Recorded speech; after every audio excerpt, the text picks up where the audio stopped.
All right, I have officially broken into my death pile. I have a whole closet there of eBay inventory that's just waiting to get listed. I don't know. I think some of this stuff is pretty old. I just grabbed one bag out of there and started preparing some listings. And I would say I got 5 items that I pulled out and I have drafts written up, and I have no recollection of 3 of them, of ever purchasing them.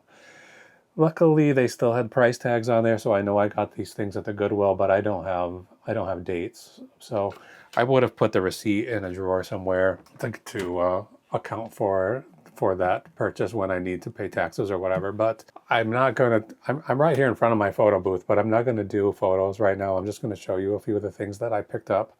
And then there's 5 orders to pack tonight, so I'm going to get all that packed and ready to go. Stick around to the end. I'm going to go through the profits that I make on everything that sold today, and then we'll see how close we are to the $170 a day goal that we need to in order to reach our ultimate annual goal for this year of $50,000. But right now, I'm just going to show you these 4 items, and then we'll get on with it.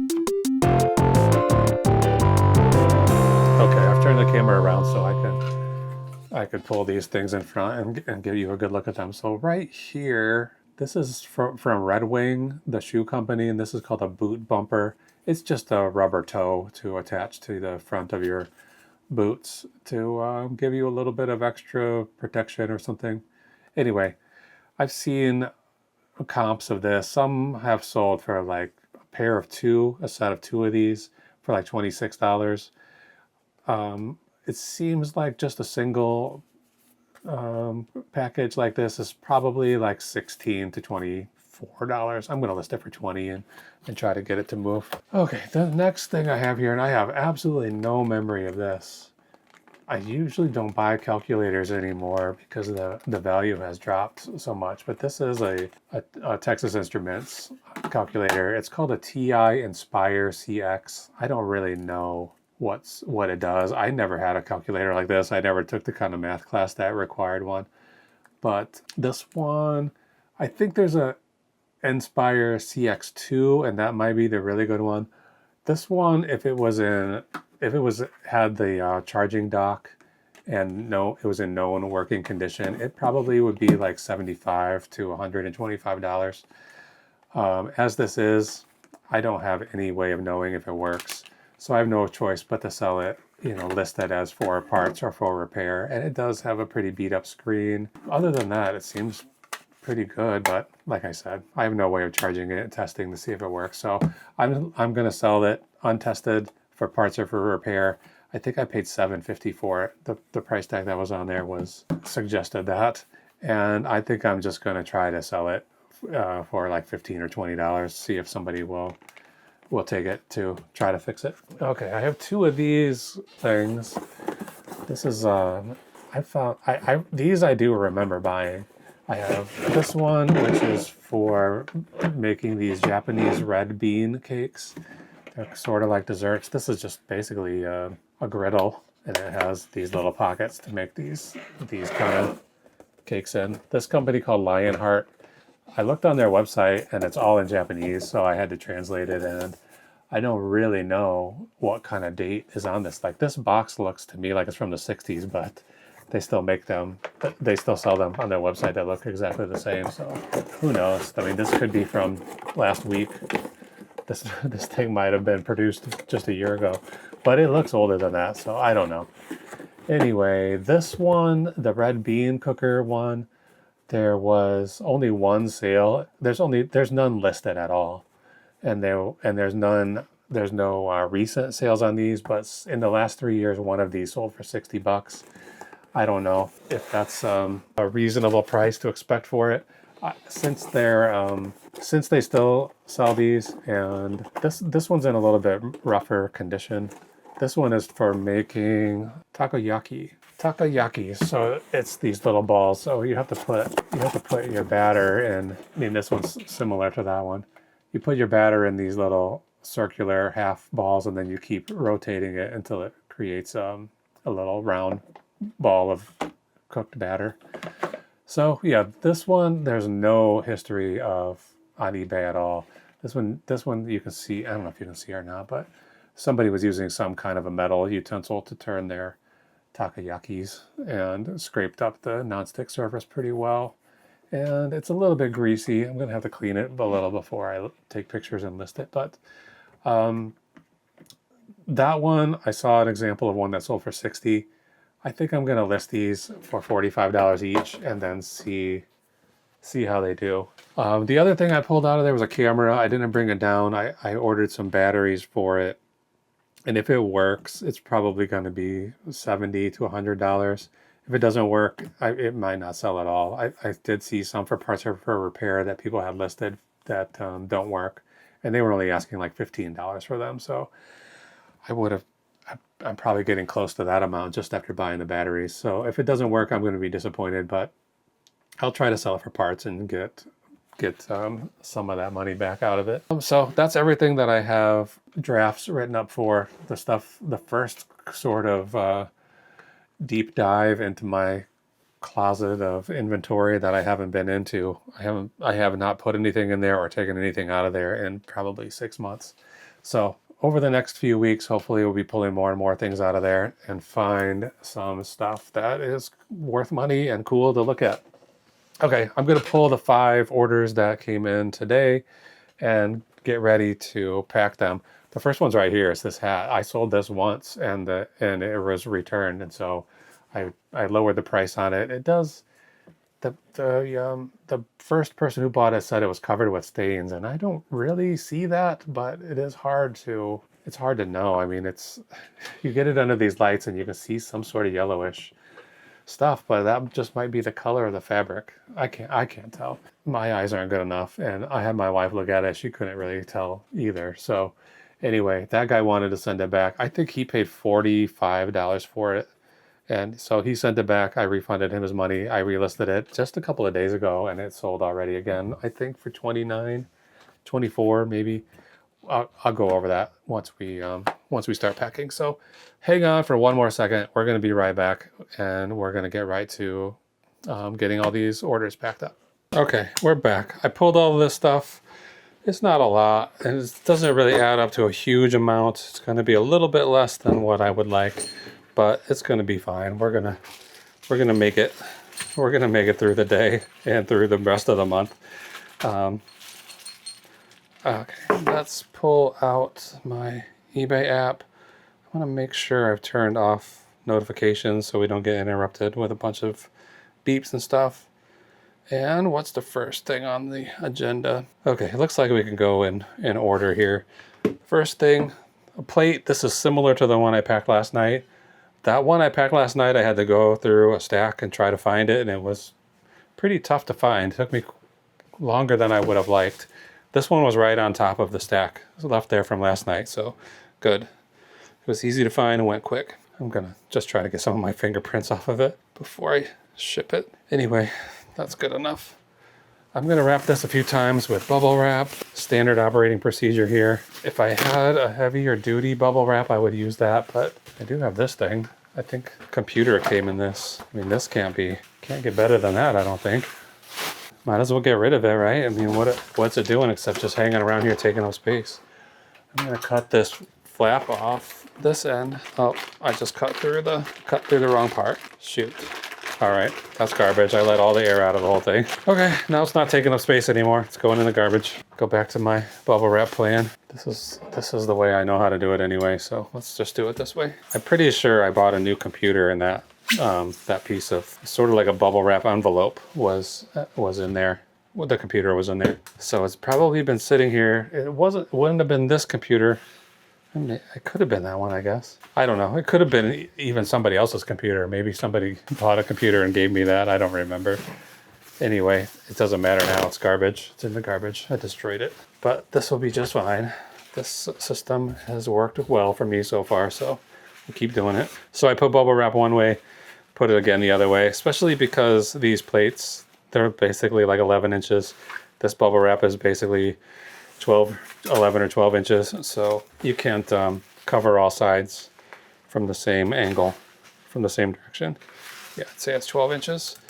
This plate is probably 11 and a half. I'm gonna tape these edges a little to try to get this bubble just kind of wrapping around and putting the extra thick section right in the edge where it's most fragile. And I do still have several of these big boxes that I bought specifically for dinner plates.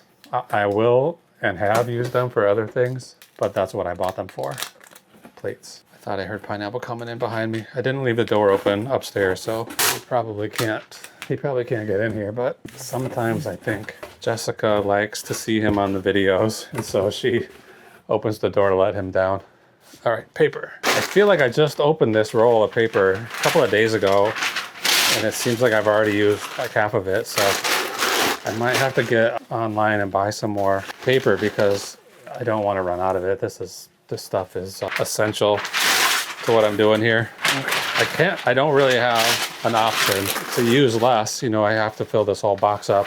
And in this case, I can't really make the box much shorter because I need that space all around the plate to make sure it doesn't get broken. If anybody has a good idea for a heavy weight to hold this tape dispenser down, let me know. I really don't want to screw it down, but I want it to be heavier so it doesn't move when I pull the tape off. Okay, that one's good. Plate. There's only 5 orders tonight. This is the most complicated one probably. This is exactly 3 pounds, 16 by 16 by 5. And it's going to Z. Put that out of the way. Next, the hat that we just talked about a minute ago. Like I said, yeah, somebody bought that. I did say in the listing that it had staining around the brim, but I mean, I'm looking at this now and I can't not see that yellow cast on it that I could see under those other lights. So I think this hat is as nice as a hat as can be. After it came back, I did wash it with some, what do you call it? OxyClean? I thought I brought a box in here for this, but I guess not. I'm gonna grab one right now. What kind of box am I gonna put it in? I don't know if it's gonna fit in one of these smalls. Yeah, I think this is what I sent it in last time, so it'll be fine. I think this was a Tiger Woods hat, Nike. I don't know what Tiger Woods logo looks like, but I saw somebody else advertising this exact same hat as a Tiger Woods model. 10 by 7 by 3. It's going to DB. This is nice and light. Just a hat. All right, some more Craftsman socket type stuff. This is an extension, socket extension, and then this is like a center punch, 3/8 center punch. The old made in the USA Craftsman tools are still sought after a little bit.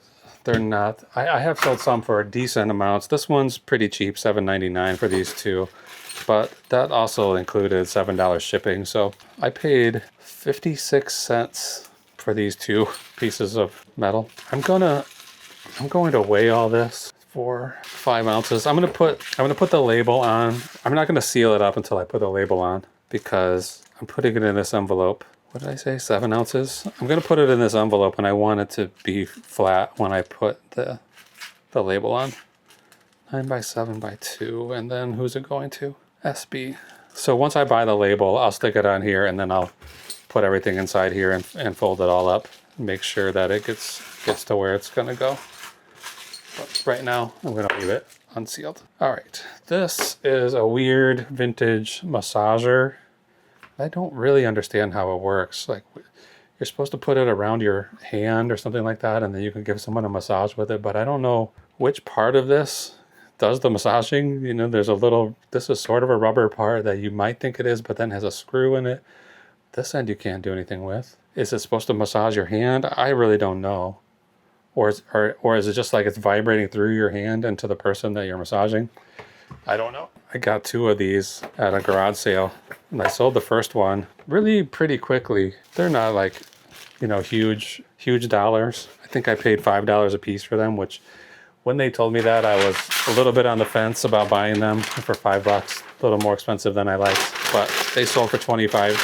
I sold each one for 25. This one, how long ago was this? This is just in August of last year. I walked around this house. It was like a garage sale / estate sale. I think they were moving. It's possible they were moving into a assisted living facility of some kind. They were definitely older people, and maybe they were just downsizing. I don't really know. Anyway, they had the sale in the garage, but they were also letting people go in the house and look for stuff to buy, and it was very uncomfortable. It was like there was another younger person living there. So there was one room that was out of bounds, you know, nobody goes in this room, but the person was standing in the doorway watching, talking and looking at everybody. It was very weird. But I couldn't find much there. I found these two things. And then as I was leaving, I saw a remote control helicopter hanging on a like a hook, like you would hang plants on in your yard. This helicopter was hanging off of it, 2.5 pounds. And I asked the guy, how much you want for that helicopter? And he said, oh, you like my airplane? You like my airplane? And I was like, yeah, I do. How much you want for it? I think he sold it to me for $10, and I think I sold it for like 160 or something. It was a pretty good turnaround, but it was a pain to pack that thing. And it took a little longer to sell than I expected, but 10 by 7 by, what's this, 4? Yeah, 4. Okay, it's going to EP. Where is this? California. EP. Okay, we just got one more. This one's not going to be too difficult, but it's not real easy because I don't have a box that's exactly this size. But this is I don't know what you would use a tray like this for. Maybe just for decoration. Maybe you put beers on it and carry it out. I don't know. It says 1985 World Champions. This is Chicago Bears, but then it's dated 1987. So it seems weird it would take them 2 years to get that thing out. You know, after the Bears were the big winners of the Super Bowl that year in '85. You think they would? This thing would have been out before the end of the year, but 2 years later, it finally came out. Okay, I'm just gonna make this box a little shorter. Right now it is 19.5. This is a situation where I could use my resizing tool, but this box is pretty awkward. I'm just going to do it the old-fashioned way and score this box with a razor blade. That is not straight. 19.5. 19.5. Well, it must be straight. I just put 2 marks here, but it looks totally crooked. I guess it's fine. Okay, how deep is this? 3.5. I'm going to do the same thing. 3.5. And I'm going to duplicate these flaps that are on this end. 3.5. This one I can cut all the way through. 3.5. 3.5. I'm going to be careful to not cut my finger or thumb off. Okay, this looks to me like it says Toyota genuine parts. I'm gonna guess that, well, I did something wrong here. I'm gonna guess this had floor mats in it, Toyota floor mats. Something's definitely wrong with the shape of this box. I measured something incorrectly, but I'm just gonna move forward, keep on moving. Okay, so the only problem with doing this kind of scoring is how much it weakens the box, and it happens on the outside of the box. So it's gonna need quite a lot of tape around these folds to just keep it from tearing apart. Okay, did I measure? Yeah, good enough. All right, I'm gonna just stick this right here. Maybe I'll find some use for that scrap sometime in the future. Okay, that can go there. That's perfect size. Now we're gonna wind it up in bubble wrap and I'll get it ready to go. This came from a legitimate estate sale. What else did I get there? I got quite a lot of stuff there. And there was a lot more that I was interested in, but I was late. You know, I had a place to be and I was stopping at this estate sale when I should have just been doing what I was actually supposed to be doing.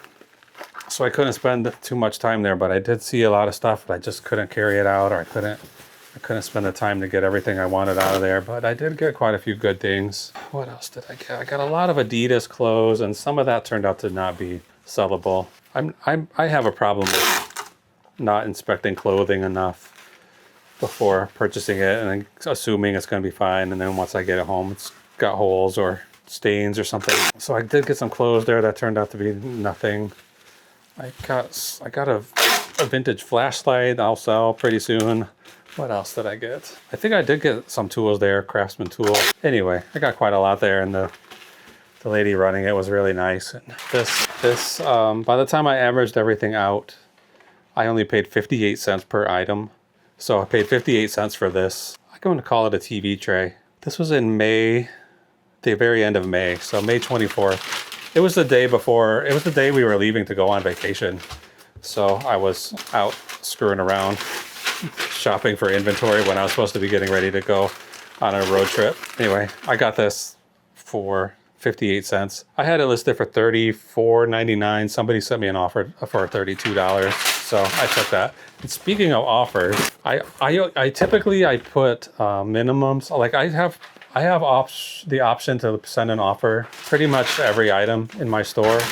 I think legitimately every item has that option, but I usually have a minimum amount that I will accept. So in my case, I usually put whatever my asking price is, I'll put the minimum offer I'm interested in accepting or considering at 20% off, 80% of the actual price. And somebody might think that's too high, you know. But if I don't do that, I get so many lowball offers, and I don't want to accept much less than 80% of the asking price. Like I might go as low as 75% or something like that, but you know, I do a lot of research and I figure out what I think these items are worth, and I don't want to sell it for too much less than that. So as you may know, I've been doing a lot of ending items and relisting them. And as I'm doing that, I've been turning off the minimum offer feature because I wanted to test out. Some people will say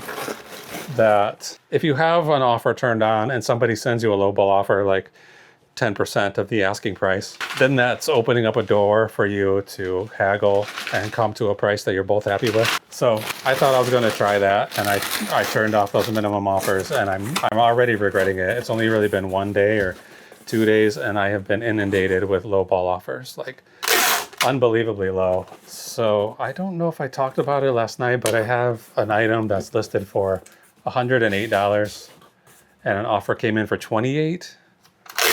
So that's like 75% off. I can't sell that. I cannot sell that for 75% off. So I did a little research, like, has the market changed since I listed this? And it seems like it has. This thing is probably worth like 65 to 90, 65 to 80, something like that. So I thought I'd be happy getting 75. So I sent an offer of 80, thinking we would haggle again and meet somewhere around 70 or 75. And the guy sent me he countered my counter with $28 again. So he offered me 28, and then he offered me 28 again after I had suggested 80. So this is not a person I'm going to be dealing with. You know, if I rejected your offer one time, we're done. You know, if that's as high as you want to go, that's fine. But we're not gonna meet somewhere in the middle if you are only going to offer 25% of the asking price. So that guy was annoying. Today I woke up to 6 or 8 offers going off on my phone. They were all for G.I. Joe figures. And it's the same thing. Like, you know, I have these figures listed for $20. He's offering 6. One I have listed for $40. He's offering 12. You know, these amounts are too low. You know, I cannot accept an offer that's 75% off. That's crazy. So I sent him what I considered reasonable offers, and then I never heard anything back from him again. I mean, I might even, on those G.I. Joes, I've had them for a long time. I might consider going to as low as 50%, but I'm not going to go to 20% off, 80% off. You know, that's wild. Anyway, no sales from that guy. And then just a little while ago, I just listed a Bible this morning for $35 or $39. I can't remember. I think this might be $38.99, $40. And I get a message. This one I do have the minimum offer turned on. So this guy messages me and said, I sent an offer, but it was rejected. So his offer was automatically rejected, as it should have been. And he went on to tell me that he could only offer me $5 on a $40 Bible. He's only willing to pay $5 because the condition is bad. And he's right, the condition is bad. But the last one that sold that was in good condition was $175. So I'm selling it for $40, understanding that the condition is bad. So $5, it's an insult, right? If you just send a $5 offer on something that somebody's trying to sell for $40, that's it. We're not going to get anywhere. You know, we're not going to meet anywhere. And he sent me the message. Like, that's an annoying thing too. Like if your offer is rejected, it's rejected. Don't send a message to the seller saying reconsider that rejection, because this guy said that Bible is in bad condition, but I'd be willing to give you $5 and not a penny more. And it'd be better for you to sell it to me for $5 than to not sell it at all. So No, it wouldn't be. I paid $3.85 for that Bible. If I sell it to you, it's going to cost me money. For $5, it's going to cost me money. I will not make a penny on that, and I'll probably lose like $3. So I think I'm going to go back and turn on those minimum offers again, because as you can see, I'm getting myself riled up thinking about these annoying people, and I can't handle it. So that's why I turned it on in the first place, the minimum offer option. I turned it on so that I wouldn't be dealing with tons and tons of low balls. This is a tray and 2.5, pretty light. It's gonna be, one side of this is longer than the other, but they're still both under 20. 20 by 17 by 5. So you can see how it's a little bit of an angle. I cut this, I scored this fold a little bit too long. Anyway, it's good enough. I don't think this would be considered a non-standard box that they're going to charge me extra at the post office, but maybe they will. I don't think so, though. Let me get that marker back. This is going to Michigan to JM. I don't think this is going to go FedEx, but I'm going to have to test it. I'm going to have to do some testing when I buy the labels and find out. So speaking of labels, I'm going to buy these labels right now for these 5 sales, and then we'll come right back and see how much money we made. So hold on. Okay, we're all set. Everybody's got labels and we're all ready to go. So let's go over to this spreadsheet and see what we have made. I'm going to go through each item and then we'll talk about total profits for the day. So this Kate Spade plate, I didn't talk much about it. I have a ton of these plates. They're mostly like higher end designer plates. This one is a Lennox plate by Kate Spade. Anyway, I paid $2.20 for it, and I sold it for $23.99. After fees and everything, I made $18.39. That Tiger Woods Nike hat, we're at $23.14. I have a 0 cost of goods on it because I've already accounted for that cost of goods on the time that it was purchased and then returned. Okay, Craftsman sockets and stuff, $7.21. Some of that is because of the shipping. I charged $6.31 shipping, and it only cost $4.61 shipping. So we made, I don't know, $1.50 on shipping. The weird vintage massager, we made $19.71. And finally, the Chicago Bears beverage tray, $27.27. So that gives us a grand total today of just shy of $100, $95.72. It's a little bit of a disappointment because the last few days have been better than that. Yeah, yesterday I made $163, the day before that $142. No, $163 yesterday, the day before that $329, and well, then the day before that $6.41. So I was hoping to keep this trend going, but I did not. I did some relisting today, 40 items, but those other 2 days I did 200 to 300 relistings. So I don't think it's probably a good idea for me to relist 200 items every day, but it seems like a real clear correlation that I made those sales and those bigger amounts of money because of that relisting. It's still like not scientifically proven, but whatever. We're just under $100 today, so I'm trying to make $170 average a day for the rest of the year. It's not likely, but right now for the month of July, we're at an average of $98.83. So that's a far cry from 170. But we're gonna keep going. We're gonna keep trying these relistings. I'm doing some tracking of numbers and trying to come up with an answer. What's the best way to do those relistings? I don't know if I'll get like a definitive answer, but I'll get some answer that I'll consider definitive, and I'll stand by it for the rest of my life, despite any evidence to the contrary. Anyway, I will be back tomorrow night. Almost certainly have another packing video coming.